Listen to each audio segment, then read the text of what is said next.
capítulo 12 de Romanos, diz assim a palavra do Senhor: Rogo-vos, pois, irmãos, pelas misericórdias de Deus, que apresenteis o vosso corpo por sacrifício vivo, santo e agradável a Deus, que é o vosso culto racional.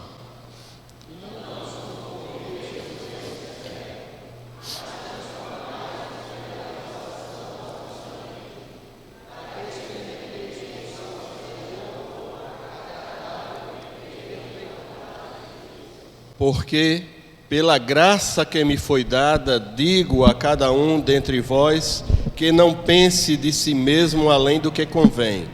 Antes, pense com moderação, segundo a medida da fé que Deus repartiu a cada um.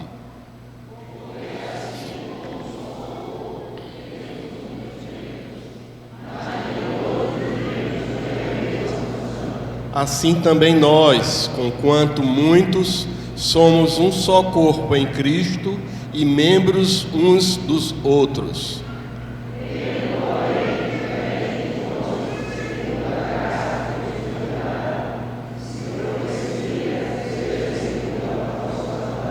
Se ministério, dediquemo-nos ao ministério, ou o que ensina, esmere-se no fazê-lo.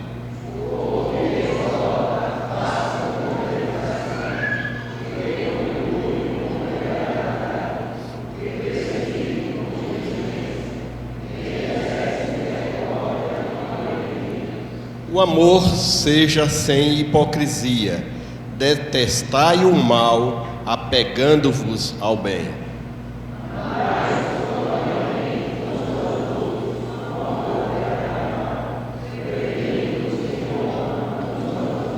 No zelo não sejais remissos, sede fervorosos de espírito, servindo ao Senhor.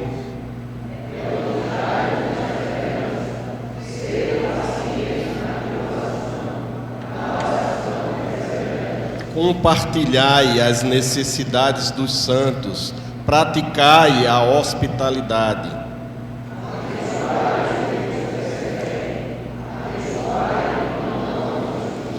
Alegrai-vos com os que se alegram e chorai com os que choram.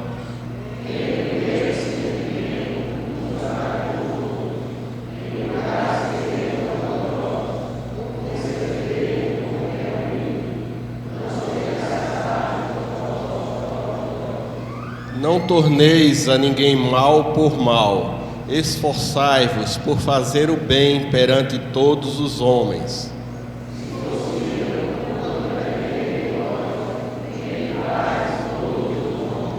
Não vos vingueis a vós mesmos, amados, mas dai lugar à ira, porque está escrito: a mim me pertence a vingança, eu é que retribuirei, diz o Senhor.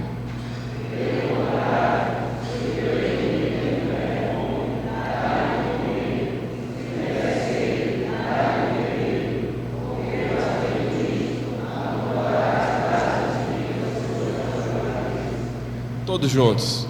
Não te deixes vencer do mal, mas vence o mal com o bem. Amém. Querido Senhor, nós mais uma vez estamos diante da Tua presença em oração e nós queremos, Pai, te agradecer pela maravilhosa palavra que acabamos de ler, palavra que nos traz a informação sobre a nova vida, sobre o uso dos dons espirituais, e também nos recomendando as virtudes que devemos exercer diante da igreja uns aos outros, conforme diz a Tua palavra.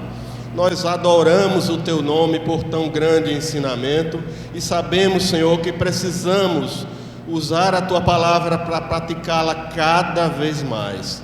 Pai, ajuda-nos nessa empreitada, que nós possamos, Senhor, viver um cristianismo de verdade e não um cristianismo de hipocrisia, Senhor.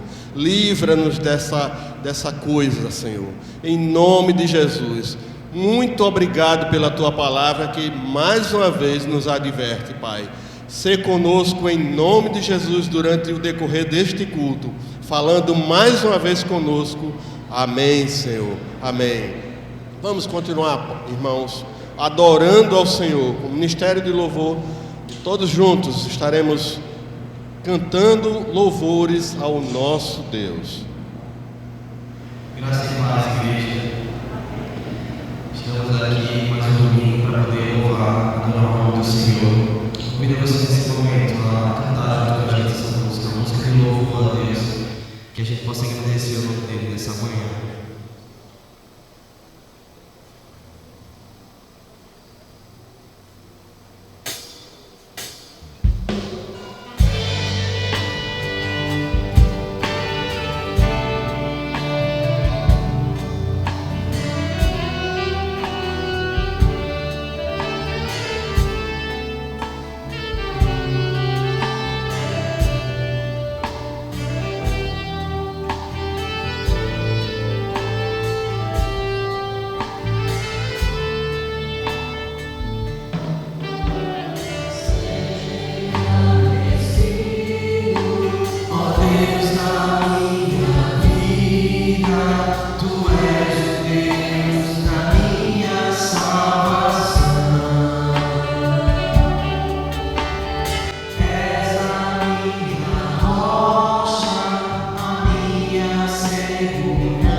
Mais uma vez de início, seja agradecido, todos juntos. Seja agradecido, ó Deus da minha vida, Tu és o Deus da minha salvação. És a minha rocha, a minha segurança, meus lábios sempre te exaltarão. Aleluia.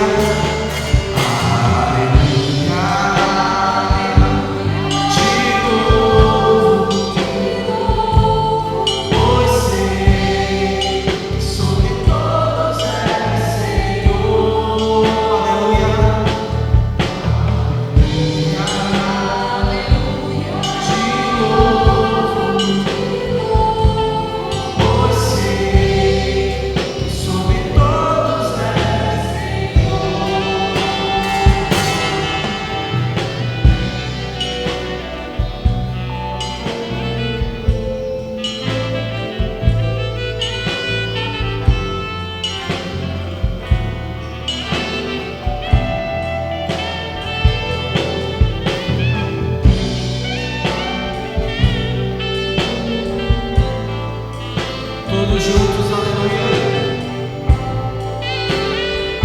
Aleluia.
O Pai iluminou. O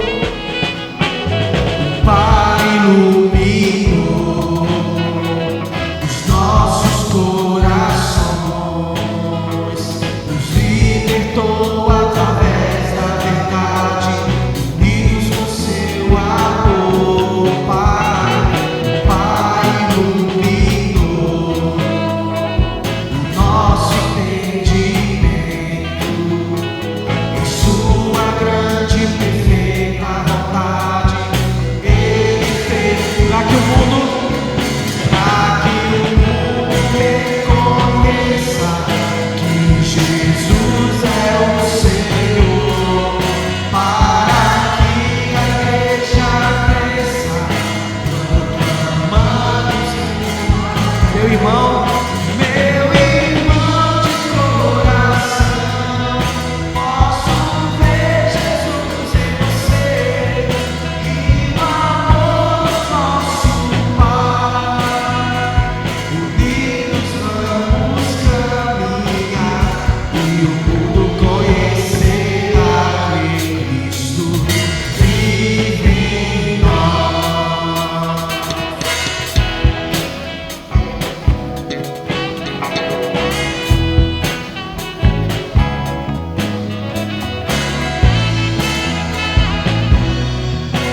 Vamos cantar mais uma vez o início, Pai.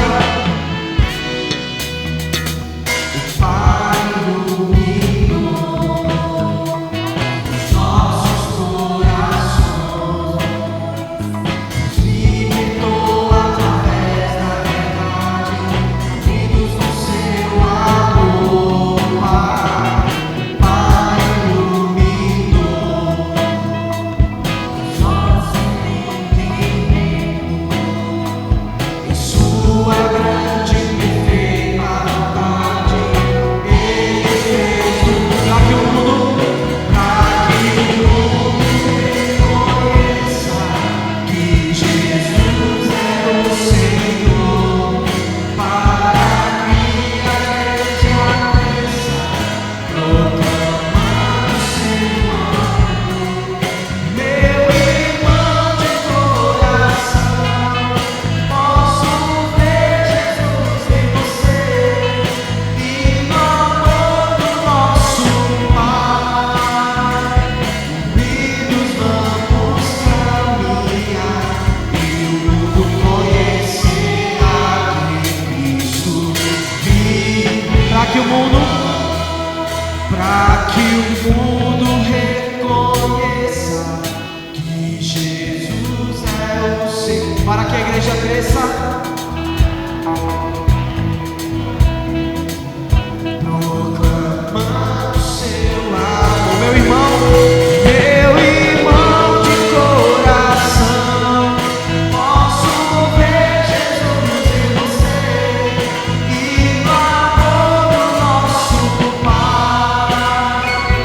Unidos vamos caminhar e o mundo conhecerá que Cristo vive em nós. E o mundo conhecerá que Cristo vive em nós.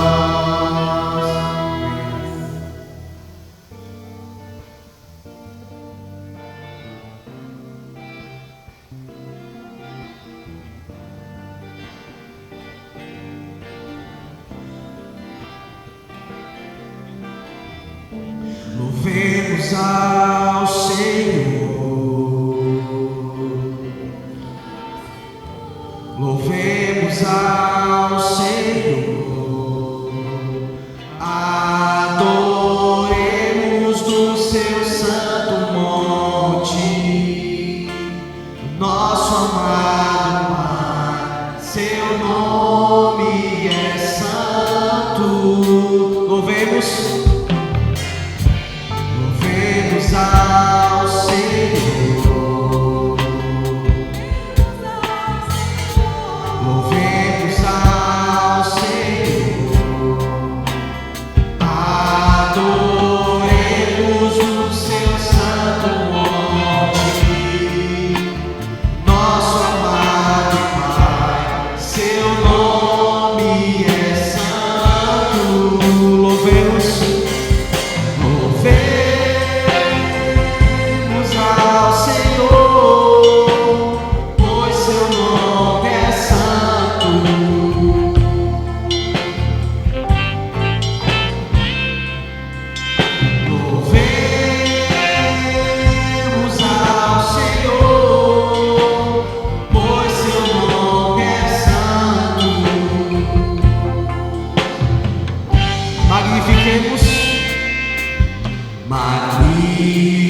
Podem sentar, irmãos.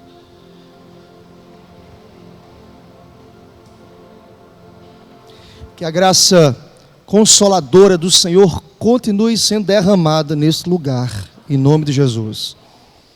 Sejam bem-vindos. A você que visita a igreja, que Deus possa te abençoar, que Deus continue falando ao teu coração nesta manhã, em nome de Jesus. Queremos também agradecer a Deus pela presença do nosso seminarista Bira, a Laura, sua esposa, eles que estão ali trabalhando na igreja presbiteriana em Tegipió, desenvolvendo o ministério chamado, isso é muito importante, irmãos, e eles passaram um período sem estar conosco, pois estavam envolvidos no trabalho. Graças a Deus o Bira terminou mais um semestre, mais um período, e a nossa oração é que Deus continue abençoando a caminhada de vocês ali no Recife, em nome de Jesus. Amém, queridos? Abra sua Bíblia, sem mais delongas, em Filipenses capítulo 4. Filipenses capítulo 4. E nesta manhã iremos estar observando o que nos diz os versos 8 e 9 deste capítulo.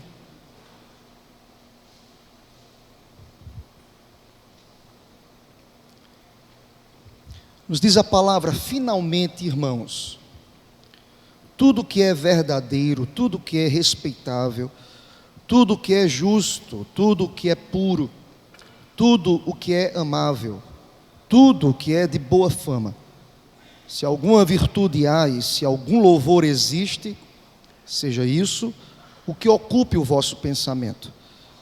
O que também aprendestes e recebestes e ouvistes e vistes em mim, isso praticai, e o Deus da paz será convosco. Aleluia, amém, Senhor. Deus, muito obrigado por tua palavra, Senhor. Ela é poderosa, ela nos ensina, e a minha oração, Pai, é que o Senhor possa estar falando conosco, que a minha mente, nesta hora, possa estar escravizada à tua palavra, Senhor. Que a tua voz possa ser ouvida, Senhor. Que a palavra possa ser compreendida e aplicada e vivenciada em mim e em cada irmão meu aqui nesse lugar, ó Pai. Usa-me como instrumento, em nome de Jesus e nos méritos de Jesus que oramos e já te agradecemos. Aleluia. Amém, Senhor. Glória a Deus. Irmãos, nós queremos nesta manhã pensar um pouco sobre o que Paulo escreve, dando continuidade à sua carta pastoral à igreja lá em Filipos. E é interessante, irmãos, que quando nós estudamos esse texto, fica claro aqui, que esses 2 versículos, eles tratam sobre os nossos pensamentos e, consequentemente, a prática deles. De maneira muito clara aqui, Paulo está tratando sobre aquilo que nós pensamos, mas também, irmãos, ele trata sobre aquilo que nós externamos, sobre o nosso comportamento. E sobre aquilo que nós pensamos, eu fico muito temeroso, irmãos, ao lembrar do que está escrito em Hebreus capítulo 4, versículo 13, que nos diz: e não há criatura que não seja manifesta na sua presença, Senhor. Pelo contrário, todas as coisas estão descobertas e todas as coisas, elas estão patentes aos olhos daquele a quem temos de prestar contas.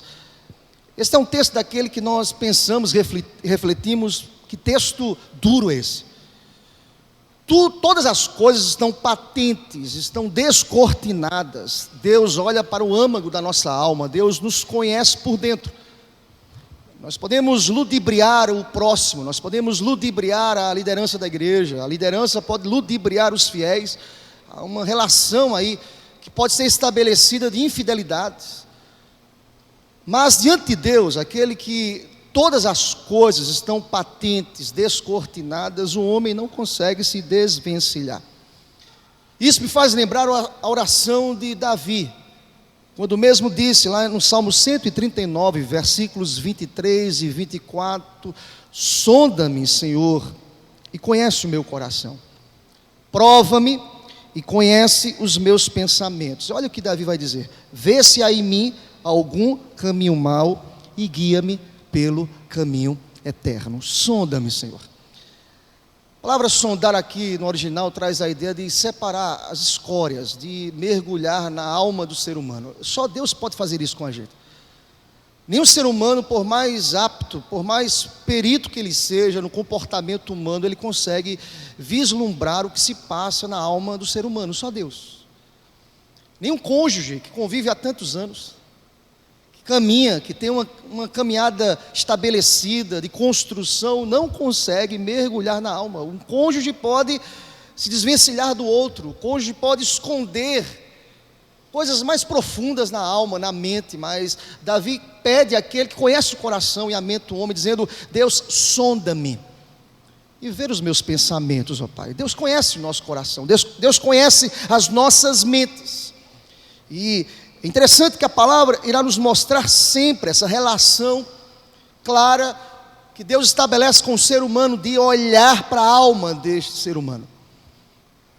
Isso me faz lembrar, irmãos, o texto que lemos, e nós colocamos na leitura alternada hoje, de maneira didática para a gente, Romanos 12, versículo 2, porque Paulo, e nós podemos correlacionar a Filipenses 4, 8 e 9, Paulo irá orientar a igreja lá em Roma, dizendo: olha, não se conformem com este século, mas transformem pela renovação da vossa mente. Percebam, queridos, que a transformação, a alternativa aqui de não se amoldar ao mundo, diz respeito a uma mudança e a uma relação interna, espiritual. Não é algo externo, é espiritual. O externo é consequência, porque a Bíblia irá nos dizer que quando há essa transformação, quando eu não estabeleço uma moldura do mundo na minha vida íntima e pessoal, eu vou experimentar a vontade de Deus, que é boa, que é agradável, que é perfeita. Mas antes, o texto nos diz: não tomem a forma, transformem pela renovação de vossas mentes. A palavra no grego aqui, literalmente falando, transformar, diz respeito a uma metamorfose. Ou seja, a nossa transformação consiste, irmãos, em sermos alvos de uma ação interna e extremamente poderosa do próprio Espírito Santo de Deus.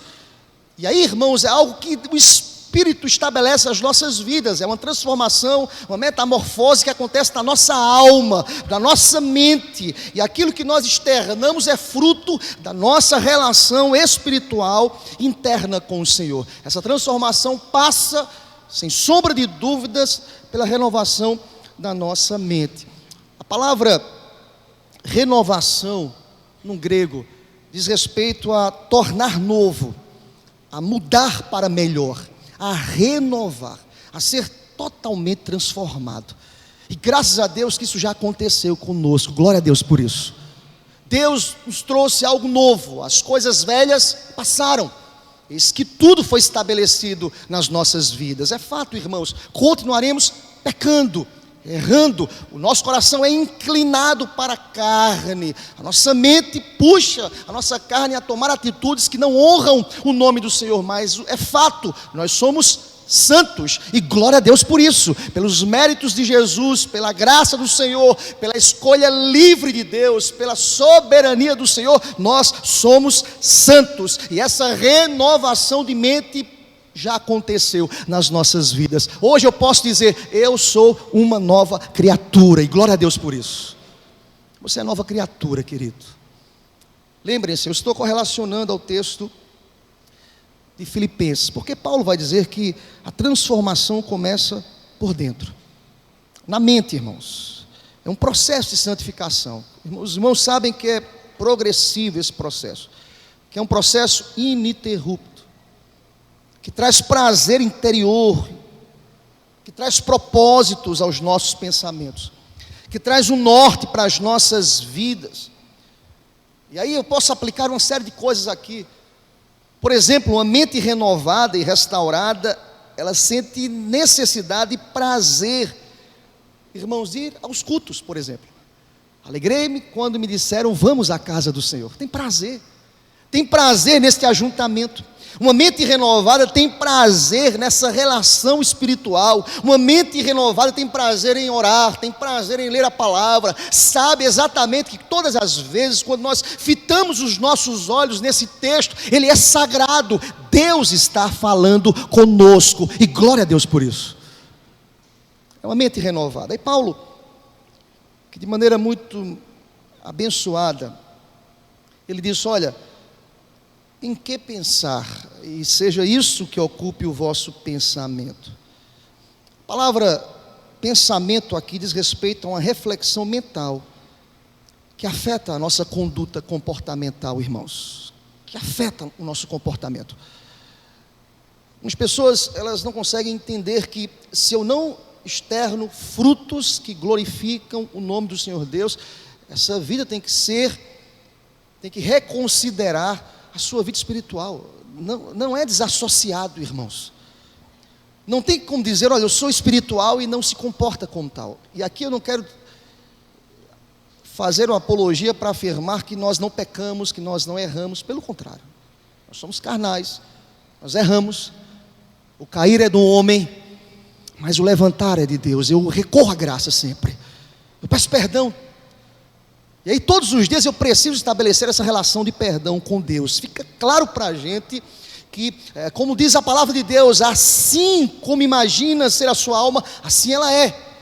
Provérbios, Salomão nos fala sobre isso, assim ela é. Pensamentos incorretos, atitudes incorretas. É preciso ter uma consciência espiritual, para que a minha prática possa ser também espiritual, irmãos. Por isso que Paulo nos diz, eu preciso levar cativo todo o meu pensamento à obediência de Cristo, cativo, escravizado, tomado por aquilo que é de Deus, por aquilo que é espiritual. É nessa ideia, tendo esta verdade como pano de fundo, que Paulo começa a dizer aos irmãos, esse versículo 8 é um versículo de ligação ao que já foi dito. Ele diz, finalmente, irmãos, ele começa a trazer para a gente algumas verdades interessantes. Irmãos, nós precisamos viver alicerçados nessas verdades. Amém, igreja? Nessas verdades. Se for contrário a isso, é inegociável, não é de Deus, não é propósito de Deus. Lembrem-se de Romanos, a transformação começa na mente. Então, o que Paulo irá dizer para a gente aqui, que fala sobre pensamento, diz respeito a algo que é projetado primariamente nas nossas mentes. E Paulo começa a dizer o seguinte: tudo que é verdadeiro. Quem é o pai da mentira, irmãos? O diabo. O diabo é o pai da mentira. E o texto irá dizer o seguinte: tudo que é verdadeiro tem que ocupar os nossos pensamentos. E aí eu posso aplicar uma série de coisas. E aí eu preciso entender, por exemplo, que se o diabo é o pai da mentira, o diabo deseja corromper a mente do ser humano. O diabo deseja corromper os nossos pensamentos. O diabo deseja aplicar inverdades, o diabo deseja apregoar inverdades. O diabo está aí solto neste mundo, porque Deus assim o determinou.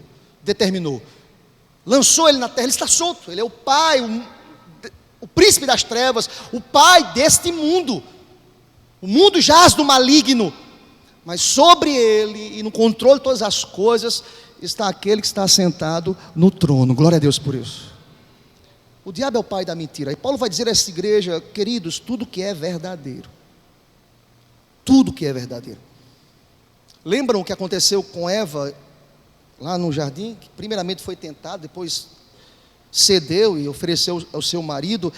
E diz lá o texto que é impressionante como Satanás abordou Eva, dizendo: olha, é assim que Deus disse. Olha, a verdade dele, mas tem a minha verdade aqui, ou tem a minha mentira. É assim que Deus disse. Não é assim que acontece com a gente, irmãos. Olha, é assim que a Bíblia diz, mas vivemos dias diferentes. É assim que as pessoas falam, mas nós vivemos dias diferentes. As coisas mudaram. É assim que o texto que foi escrito há mais de 2000 anos diz. Mas não é assim que o mundo espera da gente. Irmãos, verdades que são absolutas, elas são irrevogáveis. E glória a Deus por isso. Paulo está dizendo para mim e para você nesta manhã: tudo que é verdadeiro precisa ocupar os nossos pensamentos. E como eu posso entender o que é verdadeiro? Como eu posso aplicar ao meu coração? Na oração sacerdotal, Jesus orou dizendo: santifica-os, Deus, na verdade. A tua palavra é a verdade. Quando Paulo diz aqui, irmãos, tudo que é verdadeiro precisa ocupar o nosso pensamento. Em outras palavras, Paulo está se referindo ao que Jesus mesmo afirmou: a palavra tem que ocupar o nosso pensamento. Quando a palavra ocupa o nosso pensamento, há uma questão lógica aqui na exposição de Paulo a essa igreja. Ele está aqui desafiando, está denunciando falsos profetas. Então a verdade tem que ocupar o nosso pensamento. Quando a verdade sedimenta a nossa caminhada, é o fundamento da nossa caminhada, a mentira não encontra espaços. Nós estaremos preparados para qualquer embate. A mentira não prevalece. A verdade que sustenta a caminhada da igreja. E glória a Deus por isso. Tudo que é verdadeiro. Mas Paulo vai dizer também, irmãos, não apenas o que é verdadeiro, tem que ser a base, a palavra. Tem que assumir o controle das nossas vidas. Mas Paulo vai dizer também, igreja, tudo que é respeitável. Ou seja, Paulo quer dizer aqui, irmãos, tudo que é digno de respeito, tudo que é correto. Eu poderia dizer para os irmãos nesta manhã que algumas coisas não são respeitáveis. E os cristãos, eles precisam passar muito longe dessas coisas. Tudo que é respeitável. É interessante que Paulo vai dizer isso a esta igreja. Olha, isso tem que ocupar as nossas mentes. Isso precisa dominar o nosso coração. Há tantas coisas que não são respeitáveis. E aí, irmãos, eu não quero entrar em alguns méritos aqui, mas às vezes eu fico preocupado porque... irmãos, permitam-me, nós nos comportamos muitas vezes como pessoas que não sabem o que é respeitável. Nosso comportamento, nas nossas vestimentas, tudo tem que ocupar o nosso pensamento. Tudo começa aqui. Tudo começa aqui, irmãos. Percebam que eu tenho que estabelecer uma luta espiritual. Por isso que os judeus, eles tinham como meta e como disciplina litúrgica meditar de dia e de noite na palavra de Deus. A palavra é a verdade, glória a Deus por isso. Por isso que Paulo começou dizendo, tudo que é verdadeiro.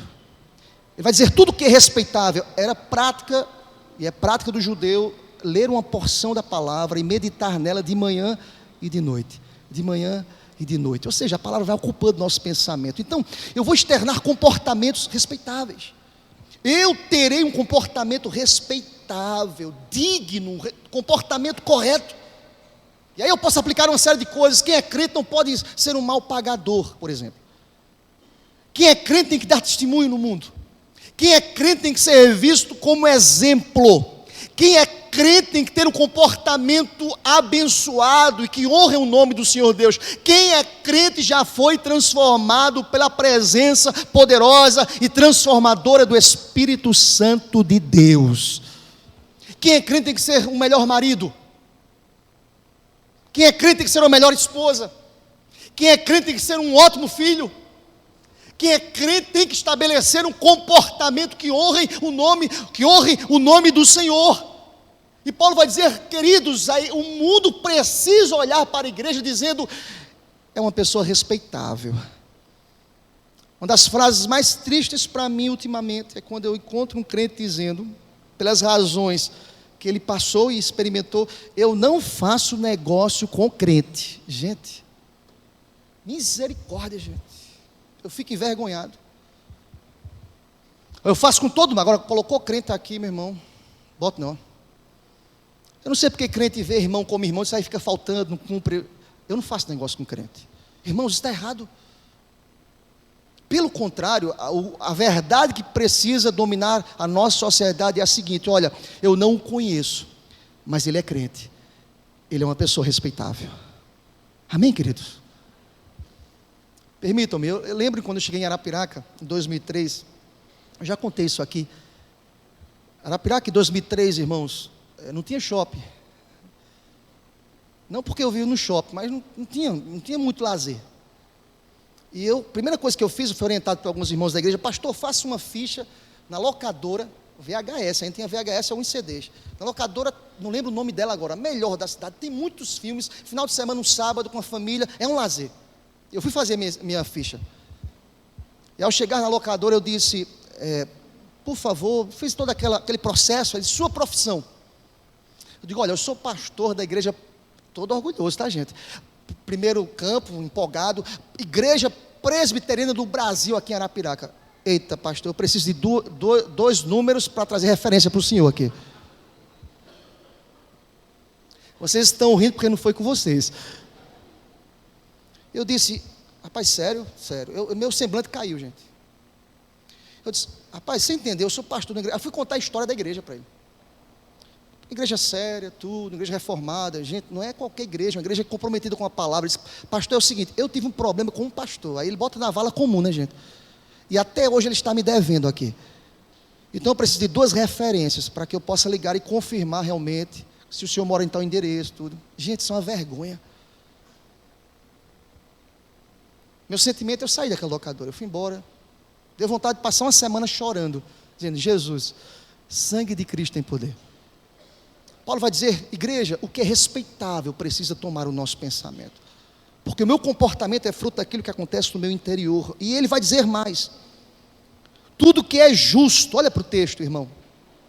Tudo que é justo tem que tomar o coração da gente. Justiça. Nós fomos justificados por Cristo. A justiça precisa balizar o nosso comportamento, irmãos.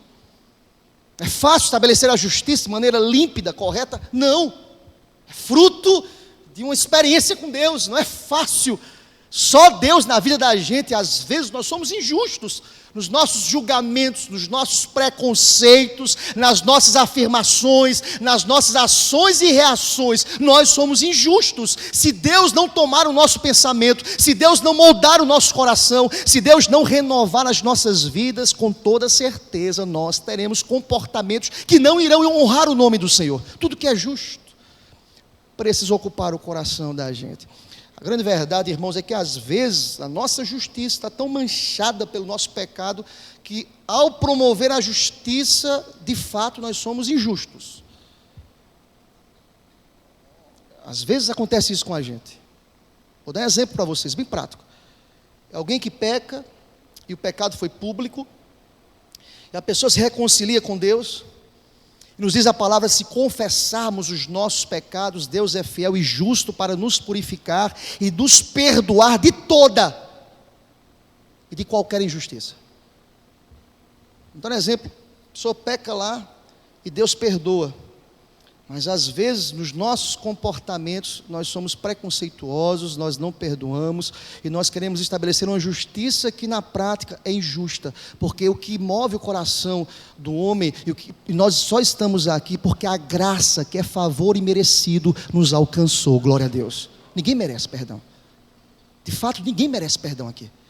Nós somos miseráveis, nós somos pecadores, nós não merecemos a presença de Deus nesse lugar. Deus derrama a sua graça. Aí Deus perdoa, Deus renova, Deus restabelece, e nós, com os nossos preconceitos, nós falamos: não, olha, vê só, você não é mais o mesmo. Quem disse? Se Deus perdoou, esse pecado foi lançado no mais profundo abismo. Esse homem foi perdoado, e essa mulher foi perdoada em nome de Jesus. O texto continua, irmãos: tudo que é puro, olha aí para o texto, tudo que é puro, pureza. E aqui, irmãos, a palavra puro, ao estudá-la, eu percebi que esta palavra refere-se à pureza moral. Uma vez que as pessoas da época de Paulo, como as de hoje, irmãos, eram constantemente tentadas pela impureza sexual. Paulo está tratando aqui sobre a pureza sexual. Irmãos, muito cuidado com as impurezas sexuais. Isso mina uma relação conjugal, por exemplo. Eu conheço fatos e fatos, histórias e histórias de casamentos que foram rompidos porque a traição e a infidelidade começou por uma relação virtual. Cuidado. Paulo vai dizer tudo que é puro. E se na época de Paulo tivesse computador, Paulo ia dizer aqui no texto: cuidado com os sites pornográficos. Paulo era muito direto, irmãos. Tudo que é puro tem que ocupar o coração e a mente da gente. Se eu estou encharcando a minha mente com coisas impuras, as minhas ações e reações serão impuras, gente.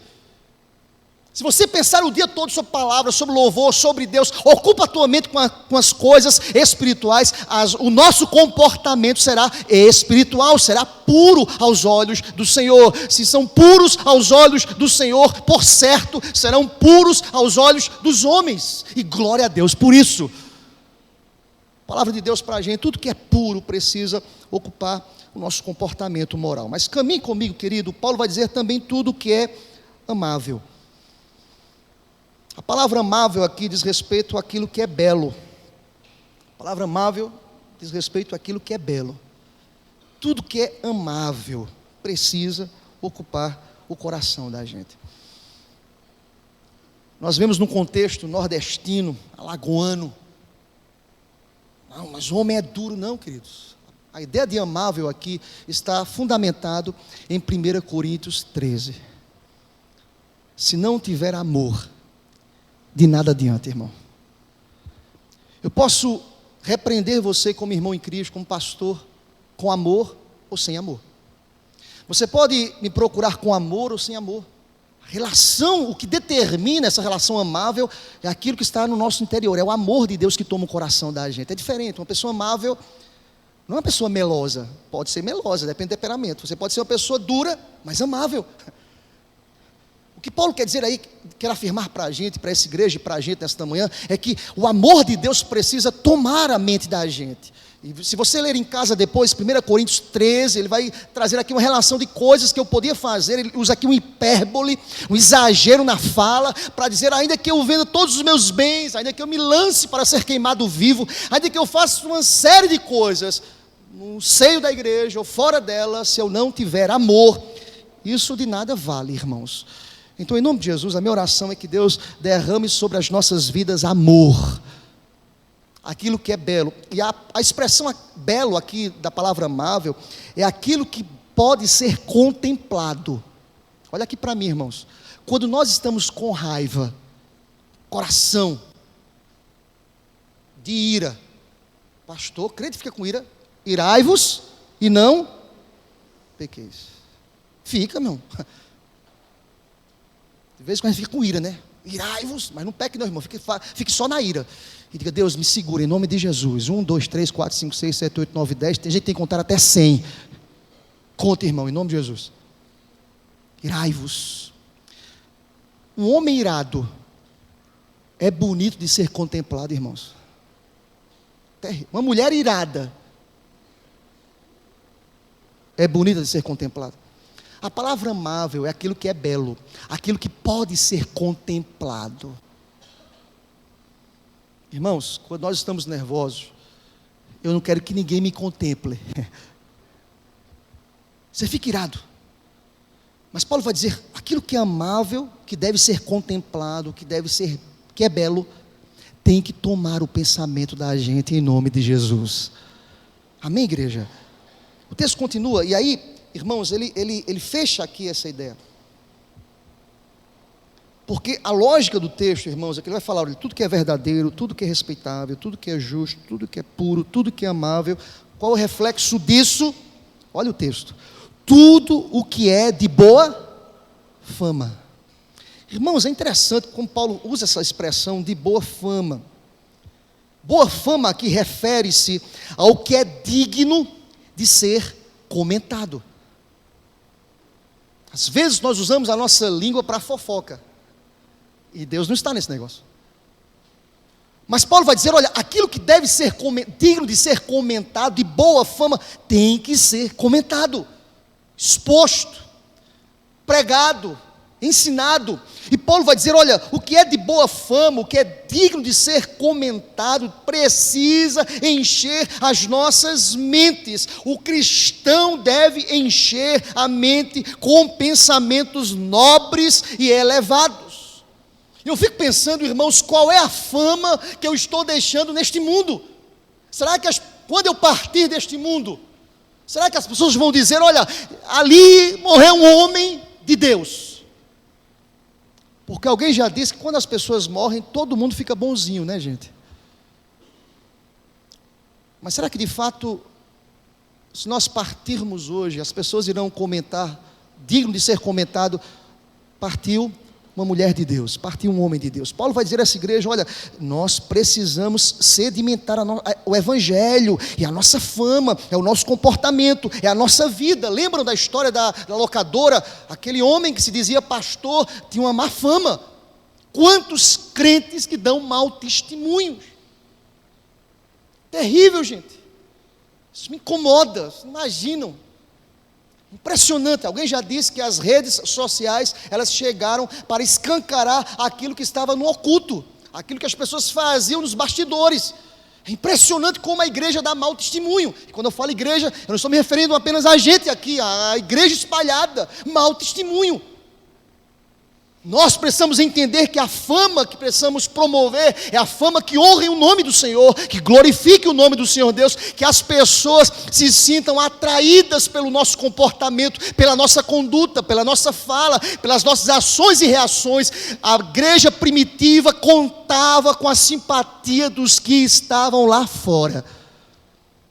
A minha oração nesta manhã é que Deus possa moldar o nosso coração de tal forma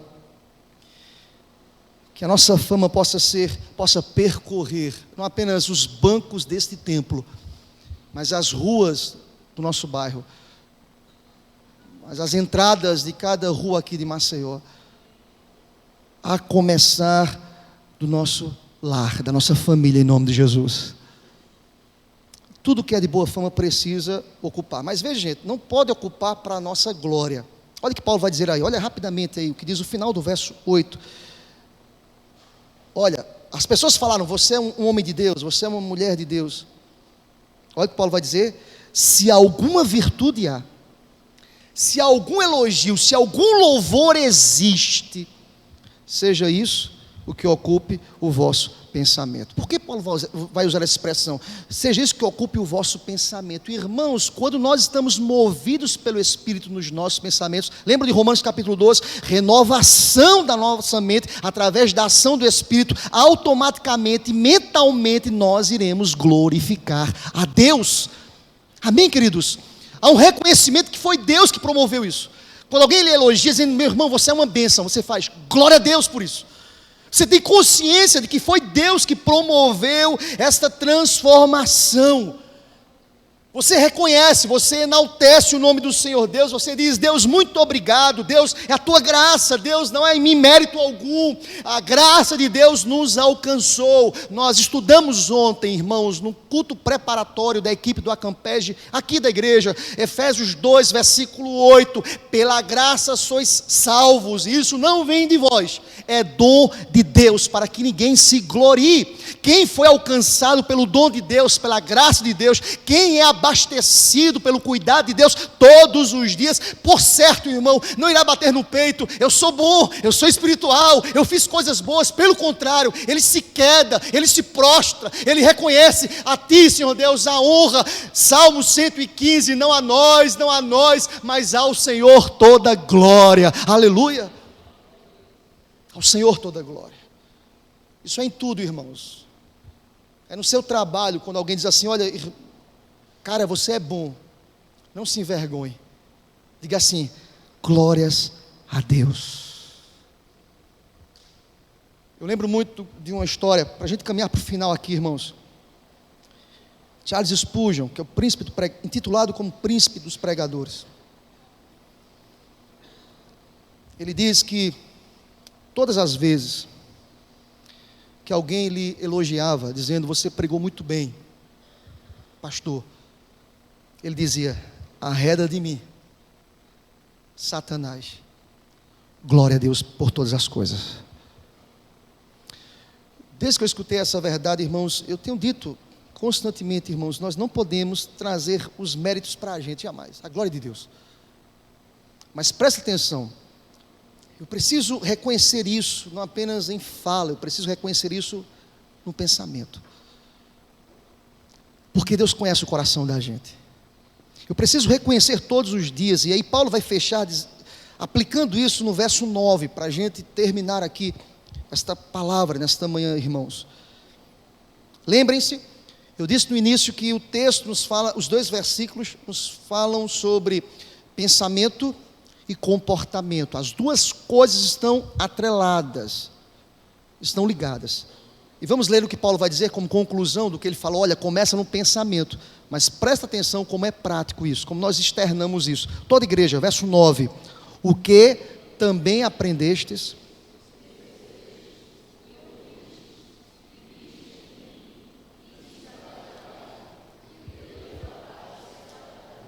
glória a Deus, amém, igreja?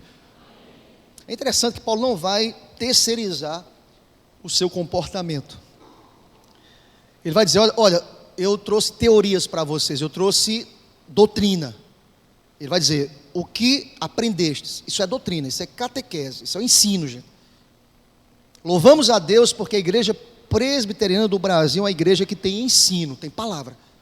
E Paulo vai dizer, o que vocês aprenderam, o que vocês receberam, como graça, como dádiva, o que vocês ouviram, mas percebam, irmãos, que Paulo não terceiriza o seu comportamento. Olha, façam, ele diz, o que vocês viram em mim, sede meus imitadores. Há uma coerência, gente, porque Paulo vai dizer, isso praticai, depois que ele afirma, o que vocês viram em mim, ou seja, o que eu pratiquei, pratiquem. Há uma coerência no pensamento de Paulo que para mim é absurda, que é maravilhosamente absurda. É que Paulo diz, olha, olhem para mim, depois pratiquem. Fitem seus olhos em mim, eu tenho uma boa fama pela graça de Deus, pela glória de Deus. Porque quando você vai ler Efésios capítulo 2, você vai perceber que foi Deus pela graça que nos trouxe da condição de pecadores para filhos da graça, do amor e do cuidado de Deus. Ele nos livrou das trevas, Ele nos livrou da condição pecaminosa, Ele nos livrou do inferno, do mais profundo inferno. É a graça de Deus que nos alcançou. E Paulo vai dizer, olha, o que vocês aprenderam, ouviram, vocês podem observar em mim, porque aquilo que ministrei foi aquilo que regou, que ditou o meu comportamento enquanto estive com vocês. Interessante que Paulo termina a sua última frase. Ele diz que se você seguir o exemplo dele, de um filho de Deus comprometido. Você terá não só a paz de Deus. Olha o verso 7, lembra da semana passada? Verso 7, e a paz de Deus, que excede a todo entendimento, guardará o vosso coração e a vossa mente em Cristo Jesus. Você não terá apenas a paz de Deus, mas você terá também, sobretudo, o Deus da paz com você. Glória a Deus por isso. Olha o que diz o finalzinho do texto, e o Deus da paz será, glória a Deus por isso, será convosco. Glória a Deus, não apenas a paz, mas sobretudo com Deus da paz, tomando as nossas vidas em nome de Jesus. Quero te convidar a se colocar em pé, querido, em nome do Senhor. Vamos orar?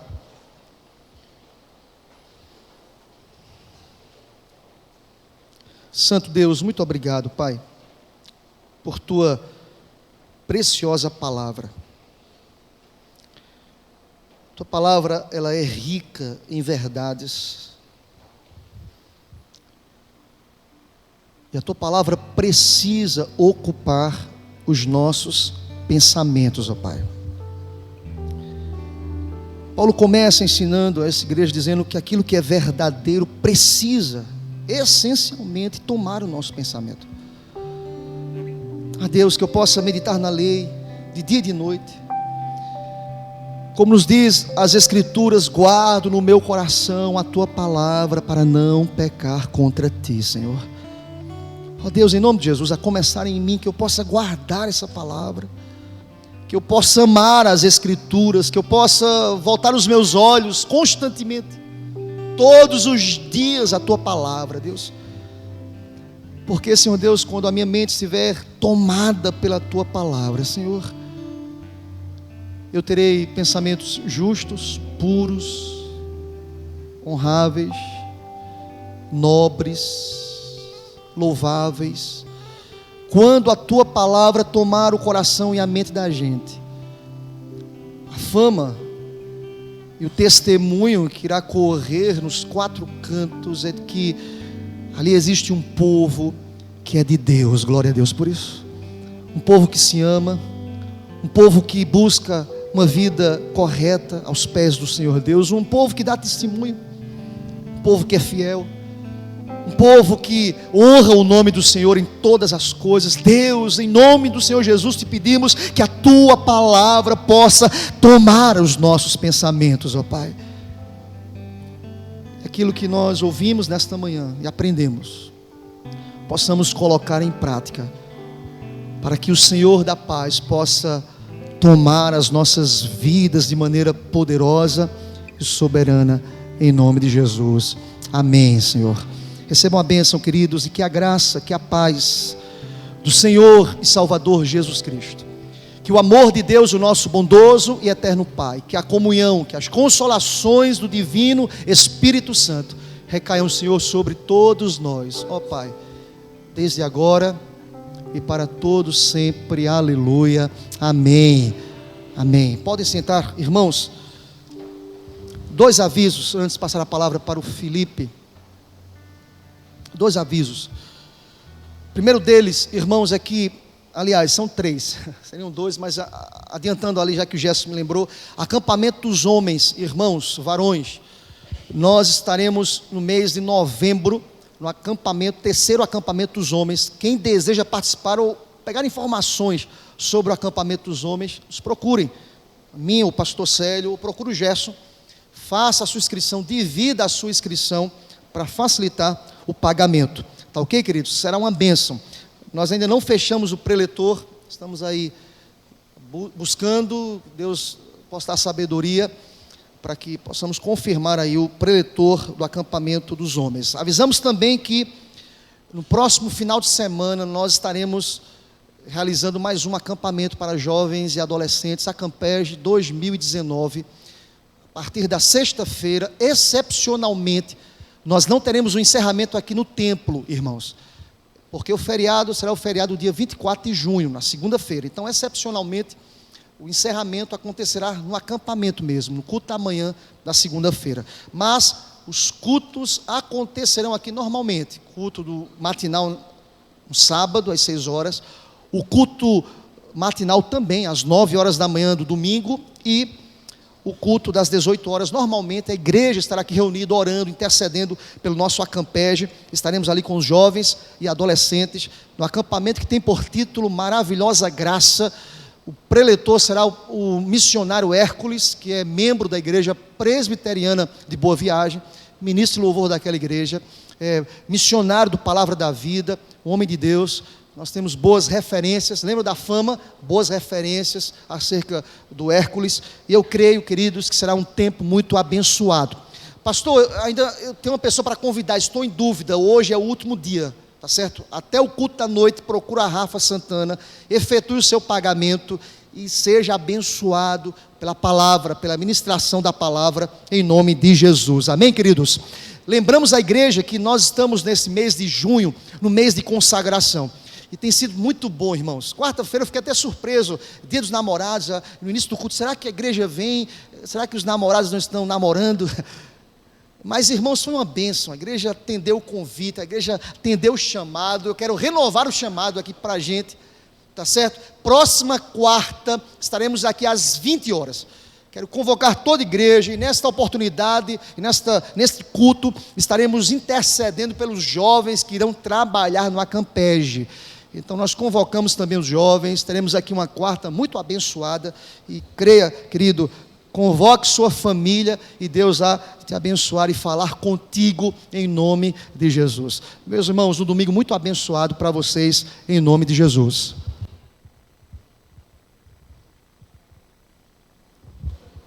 Graças e paz, irmãos. Bom dia.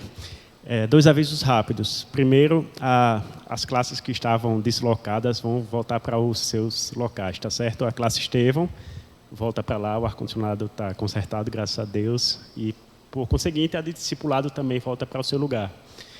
O outro aviso, complementando a fala do pastor Felipe, é que no próximo domingo haverá EBD, tá certo? Só não funcionarão as classes de adolescentes e de jovens, mas todas as demais classes funcionarão normalmente, ok? Deus abençoe.